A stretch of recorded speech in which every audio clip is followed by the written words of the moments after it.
crucial role in leading the liberation struggle and war of independence of Bangladesh and has since been dedicated to establishing a humane social order. The party strives to uphold democracy and ensure the basic rights, safety, and progress of all Bengali citizens.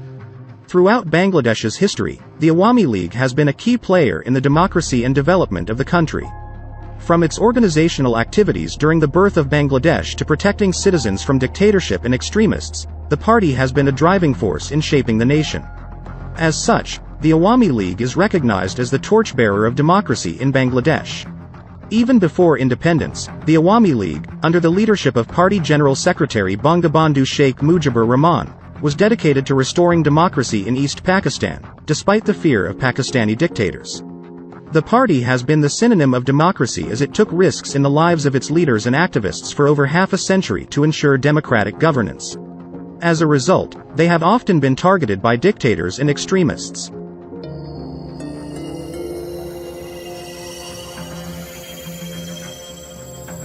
In 1975, during the rebuilding of independent Bangladesh, the country was thrown into dictatorship after the brutal killing of its founding father, Bangabandhu Sheikh Mujibur Rahman, and his family. The new regime destroyed democracy, human rights, and constitutional institutions. However, in 1981, Awami League chief Sheikh Hasina returned to the country at great personal risk and promised people to bring back the right to vote and rice. The people of Bangladesh joined the anti-dictatorship movement, and with confidence in Sheikh Hasina's leadership, the dictatorship finally ended in December 1990, and democracy was restored through elections in 1991. Despite the fall of the dictatorship, the Khaleda Zia-led BNP government was not interested in changing the authoritarian regime. Due to internal conspiracy and rigging, the Awami League lost by a small margin in about 50 seats, and BNP formed the government with an alliance with Jamaat, a group of war criminals. Sheikh Hasina became the leader of the opposition party and continued to pressure the government for a democratic system of governance. Under her relentless pressure, Khaleda Zia was forced to change the presidential government system and introduce a democratic cabinet council system. Despite losing the election, the Awami League was able to establish Bangladesh as a fully democratic state, upholding the democratic governance system to this day. However, Sheikh Hasina faced many challenges, including detention by the military government, house arrest, and attempts on her life for repeated times. Freedom Party cadres, murderers of Bangabandhu, worked as a puppet army of dictators to suppress the anti-dictatorship movement of the Awami League. They even led a bomb attack at the house at Road 32 Dhanmondi to publicly raise slogans to kill Sheikh Hasina. But it failed in the face of resistance from party leaders. Even to remove Sheikh Hasina from the anti-dictatorship movement, several attempts have been made to kill her with the support of the state. Especially on November 10, 1987, the Awami League chief Sheikh Hasina was targeted by the police during the siege program. During this time, some activists were killed. Even in front of the National Press Club, an attempt was made to lift Sheikh Hasina's car with a crane. On January 24, 1988, police forces, instructed by the government, charged batons and fired aiming Sheikh Hasina in front of the Chittagong court building. During this time, 30 Awami League activists were martyred. She was shot twice while giving a speech at Laudigi Maidan in Chittagong. On her way back after the public meeting, her car was again shot at.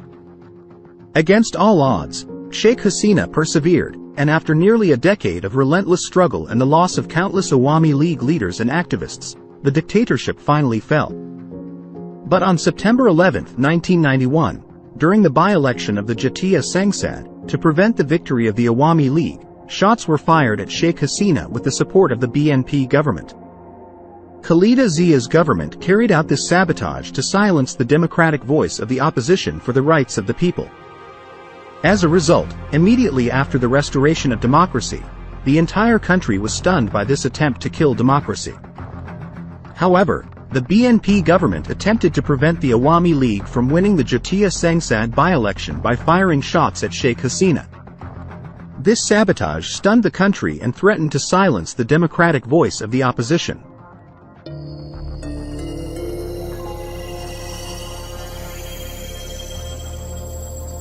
Dhaka's first mayoral election was held on January 30, 1994, under the BNP government, which included the war criminals Jamaat. People were fed up with the misrule of the BNP-Jamaat coalition for 3 consecutive years. Awami League chief Sheikh Hasina nominated Muhammad Hanif as Awami League's candidate in a huge public meeting at Bangabandhu Avenue on January 28 and sought votes for him. It was then that civil society revolutionized the ballot of the democratic process. But BNP could not accept the people's mandate. To avenge the defeat, they started violent attacks on people's democracy by beating up ordinary voters. After winning the election on January 30th, 7 people were killed and hundreds were injured in an attack by the defeated BNP candidate on the Awami League's victory procession in Lal Bag's Nawabganj on January 31st. Among them, 23 people were paralyzed after being treated at Dhaka Medical College Hospital in a coma. The attack was carried out by the cadres of BNP's defeated mayoral candidate Mirza Abbas and BNP leader Abdul Aziz at the victory rally of Awami League candidate Humayun Kabir, the elected commissioner of Ward No. 5 of the then integral Dhaka City Corporation. At the time of the attack, senior BNP leaders and Food Minister Lieutenant General, RETD, Mir Shaukat Ali and BNP leader Shaheen were present at the scene. After carrying out this massacre in Old Dhaka's Shahid Park, the identified terrorists of BNP also attacked Chowk Bazaar. They vandalized shops and threw acid through the windows of common people's houses to create horrific situations.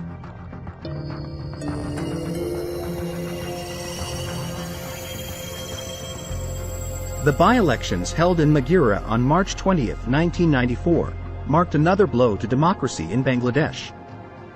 BNP suffered defeat in the Dhaka mayoral election earlier and was hoping for a win in Maghera. However, the public voted in favor of the Awami League candidate despite the BNP rigging the polls from the beginning. Realizing that they were going to lose, the BNP-Jamaat alliance stole ballot papers with the help of the state during the vote count. Khalida Zia herself ensured that BNP candidate Qazi Salim-ul-Haq, owner of Econo Ballpen Company, won by changing the result, openly killing democracy. Salim-ul-Haq was later found to be extorting money from businessmen in alliance with Tariq Rahman, Khalida Zia's son and one of the top leaders of BNP. During the BNP-Jamaat regime from 2001 to 2006, Salim-ul-Haq was involved in a 100 crore takas bribery scandal to save the son of the Bashundhara Group owner from a legal case. Awami League leaders and activists were repeatedly attacked during public meetings to protest against the terror of the BNP-Jamaat government. Even in 1994, shots were fired at Sheikh Hasina's room at Ishwardi railway station under the patronage of the BNP government. But it was Sheikh Hasina and Awami League who have never backed down from people's democratic rights amid life threats.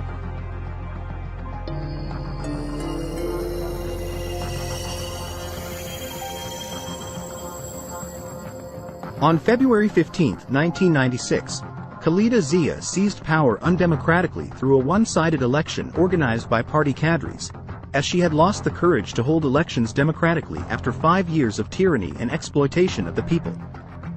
No political party participated in the rigged election, but Khalida Zia made Rashid, the murderer of Bangladesh's founder Bangabandhu Sheikh Mujibur, MP from Comilla and installed him as the leader of the opposition in parliament.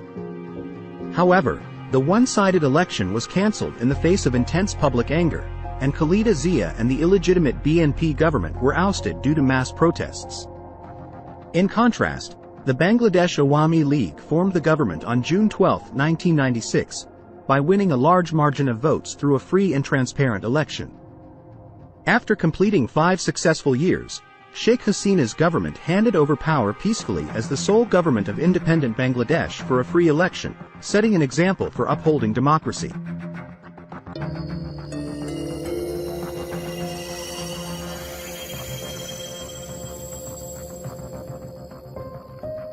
In 2006, the BNP-Jamaat alliance once again tried to seize power undemocratically by creating 1.23 crore fake voters and appointing party cadres as election officers in each upazila. The BNP-Jamaat regime had made the lives of people in the country miserable by looting and murdering opposition party leaders and workers, killing journalists and cultural workers, raping women and children, extortion, corruption, and money laundering during their stay in the government until 2006.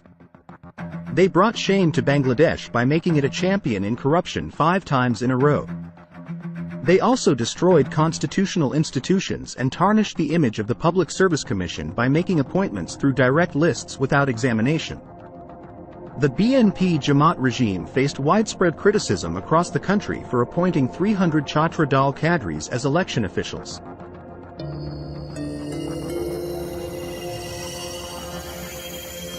In 2006, BNP completed their 5-year term in government. However, they attempted to take back state power through undemocratic means, which resulted in a military-backed caretaker government taking over the country. Had BNP conceded defeat and allowed for free and fair elections to take place, the country would not have had to suffer under an undemocratic regime for the next 2 years. Unfortunately, the BNP Jamaat alliance's dictatorship and extremism robbed Bangladesh of democracy in 2007 and 2008. Despite the autocratic behavior of Khaleda Zia and the BNP, the caretaker government initially promised to hold elections within 3 months.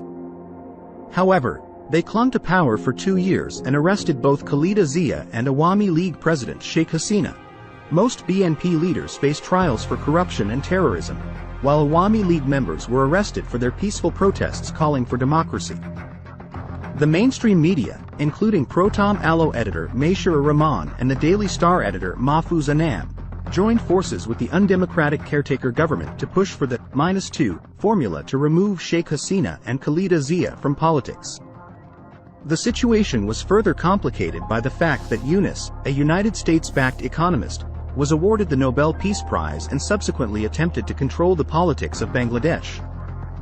Yunus attempted to form a political party with the help of the creators of the -2 formula after receiving the Nobel Prize, but the people of Bangladesh rejected their opportunistic and undemocratic tactics. Meanwhile, Sheikh Hasina fell ill while in prison and sought treatment abroad. The undemocratic forces attempted to prevent her from returning to the country, but she risked her life to do so and demanded transparent elections. Khaleda Zia, on the other hand, spent her time negotiating the safe departure of her son, Tariq Rahman, who was arrested for supporting corruption and militancy that damaged the country's democracy. Sheikh Hasina united people across the country to demand the resignation of the undemocratic government and the announcement of an election date.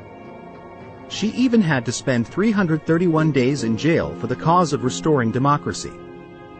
Thousands of Awami League leaders and activists from across the country also faced jail time and fines for their peaceful demonstrations. Finally, in response to the public demand for democracy and Sheikh Hasina's release, the caretaker government supported by the military was forced to announce the election date.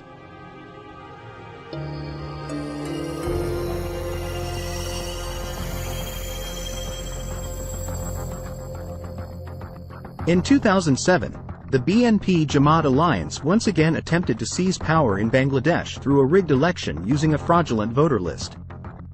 However, this effort was thwarted by Sheikh Hasina's unwavering commitment to the people.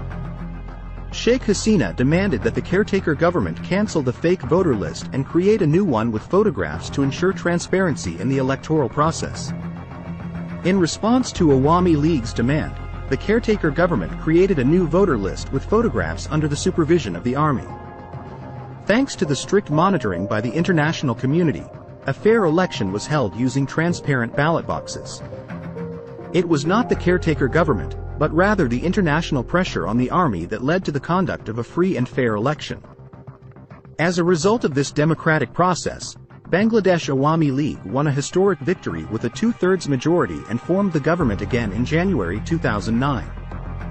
Today, the people of Bangladesh have national identity cards with photographs, which is a result of the picture identification card and voter list introduced by the Awami League government.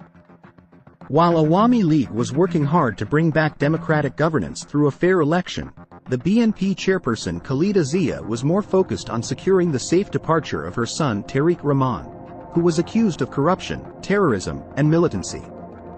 Khaleda Zia even refused to participate in the election unless Tariq Rahman's trial, which was ongoing under the caretaker government, was postponed and he was allowed to leave the country. The BNP leaders prioritize covering up the corruption and terrorism of their own families over restoring democracy and democratic governance in the country. Despite this, the strong stance of the Awami League forced the army-backed caretaker government to announce the election date.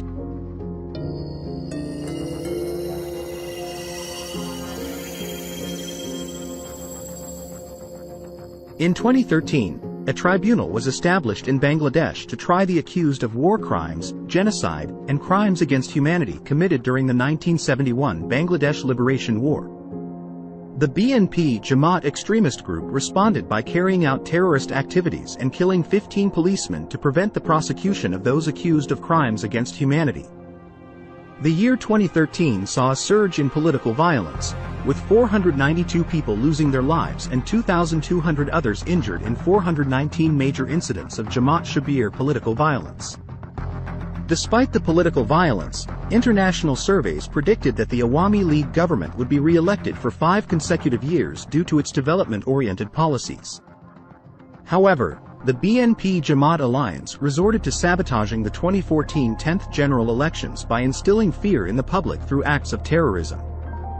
Hafizat-e-Islam, a group of extremist religious businessmen, also joined the alliance in carrying out arson attacks across the country. Although more than 5,000 local elections were conducted without any significant complaints, BNP Jamaat boycotted the 2014 general elections after realizing their defeat. Throughout 2014, more than 200 people, including 20 members of law and order forces, were killed in BNP Jamaat violence, which was ordered by Zia and Rahman. The violence included cutting down thousands of trees along the roads, setting small shops, public and private institutions, and power plants on fire, vandalizing places of worship, and burning copies of the Holy Quran. On Election Day, January 5, 2014, BNP Jamaat supporters killed 26 people, including a presiding officer, and set fire to polling stations in 582 schools across the country. After failing to prevent the elections, the BNP Jamaat alliance resorted to mass killings by throwing petrol bombs at public transport for the movement of people. They even set fire to the houses of sleeping people. On January 4, 2015, the first anniversary of the 10th parliamentary elections, the alliance resumed its arson attacks, killing 231 civilians by throwing petrol bombs at moving buses and people's houses. Another 1,180 working people were injured in the attacks, and 2,903 cars, 18 railway cars, and 8 passenger ships were set on fire.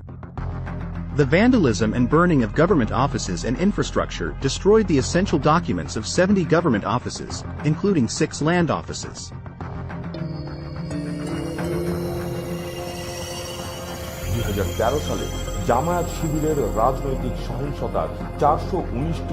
The Research and Development Center, RDC, conducted an opinion survey before the 11th parliamentary election on December 30, 2018. The survey, conducted by U.S. consultant Forrest E. Cookson on behalf of the RDC, indicated that the Awami League-led alliance was poised to win 248 seats, while the Jamaat-e-Islami Front, which includes BNP, was predicted to win 49 seats. Sajid Wais Joy, the information technology advisor to Prime Minister Sheikh Hasina, also cited an RDC survey, writing on his Facebook page on December 13 that 66% of the respondents had confidence in the Awami League. Upon seeing the pre-election public opinion, the leaders and activists of BNP Jamaat became nervous about their defeat in the elections and resorted to sabotage, ordering their followers to carry out terrorist activities centered around the polls. According to Samoy TV report on December 25, BNP candidate Sarfuddin Ahmed Santu ordered to fire on Awami League leaders and activists in Barizal's Uzurpur. Santu said, "I will come to Banaripara.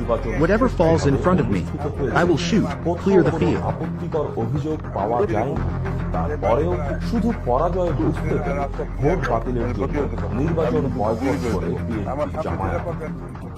Nadeem Mustafa, a BNP leader and candidate for the Rajshahi 5 constituency, ordered his followers to kill Awami League leaders and activists.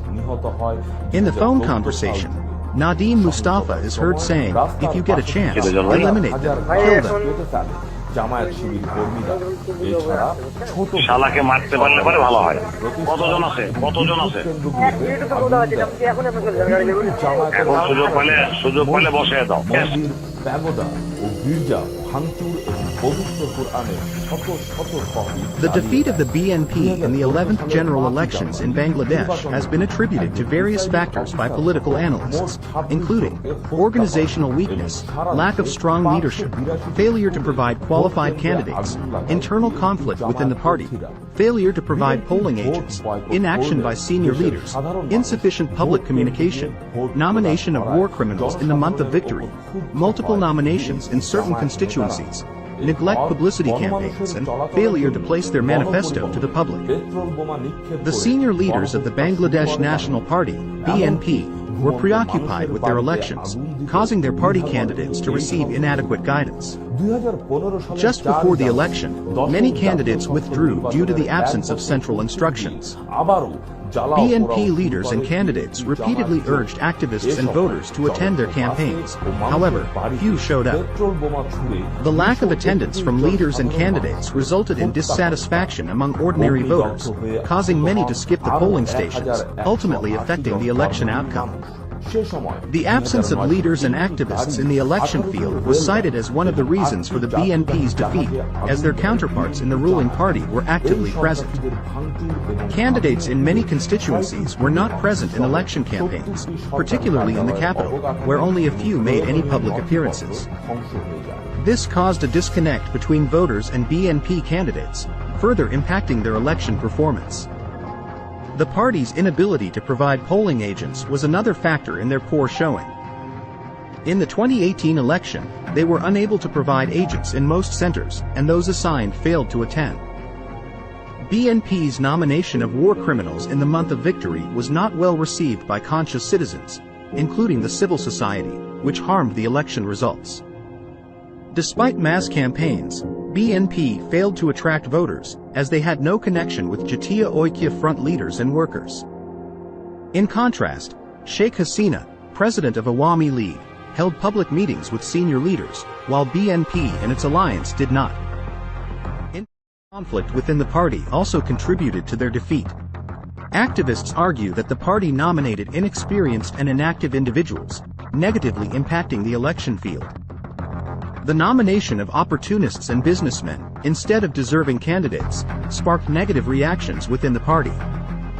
The most surprising thing is, BNP's decision to nominate multiple candidates in the same constituencies confused supporters. We are giving primary nominations to 2 candidates in each seat based on the principled decision. If one fails, the other gets a chance. This statement from Mirza Fakhrul Islam Alamgir was perceived as a trade in the nomination process, leading to frustration among BNP supporters who felt disengaged from the party leading up to the polling day on December 30th.